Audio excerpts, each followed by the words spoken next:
and I rise to speak on the Australian Sports Anti-Doping Authority Amendment enhancing Australia's Anti-Doping Capability Bill 2019. And I move that all words after that be omitted with a view to substituting the following words.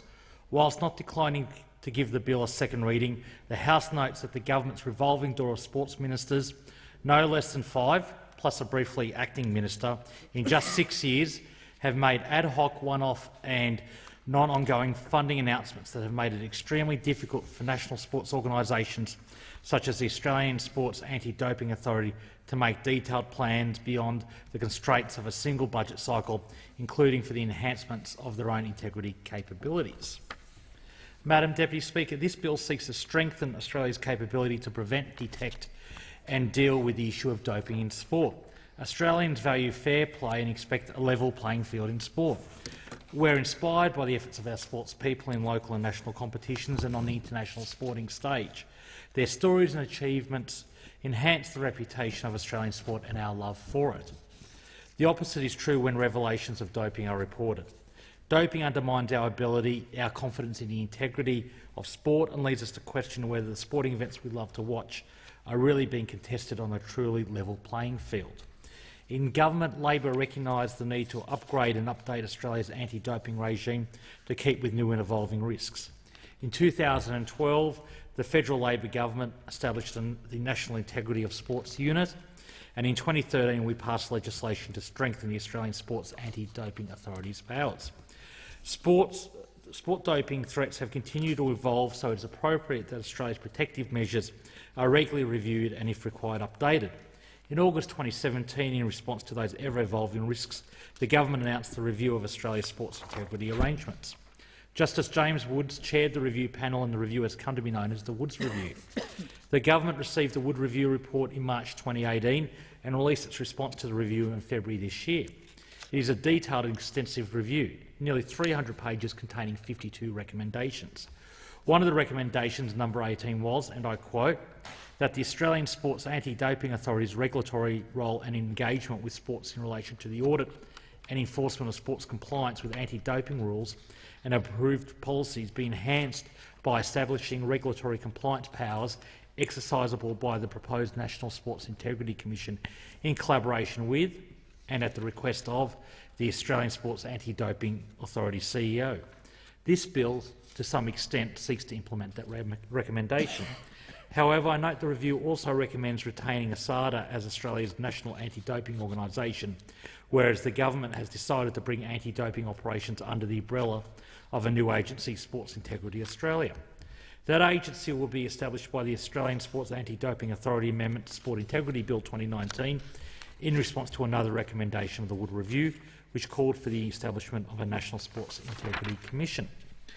ASADA has said it supports the inclusion of anti-doping activities in the remit of Sport Integrity Australia, and that move is supported by the majority of Australia's major sporting organisations. Labor supports in principle measures designed to protect the integrity of Australian sport, and we will support the passage of this bill through the House of Representatives. However, I note that this bill and the Australian Sports Anti-Doping Authority Amendment Sports Integrity Bill 2019 have been referred by the Senate to the Community Affairs Committee for short inquiries, both reporting on 3 February next year. While Labor supports the intent of the bill, we hope the committee inquiry process will provide further opportunity for stakeholders to outline concerns relating to certain specific aspects of the bill. Stakeholders have raised concerns around some aspects of this bill with Shadow Minister for Sport, Senator Don Farrell. These concerns relate largely to the potential for some aspects of the bill to unfairly impact on individual rights. I know Senator Farrell has been in negotiations with the Minister for Sport, Senator Richard Colbeck, about these stakeholder concerns, which include the lowering of threshold for a disclosure notice from reasonable belief to reasonable suspicion, the removal of the right to not self-incriminate, and the protection granted to the national sports organisations against civil action. The intended purpose of each change in isolation is clear. However, concerned stakeholders have suggested that potential unintended and cumulative impacts may erode the fundamental rights of individual athletes beyond what is necessary to achieve the intent of the enhanced anti-doping capabilities set out in this bill.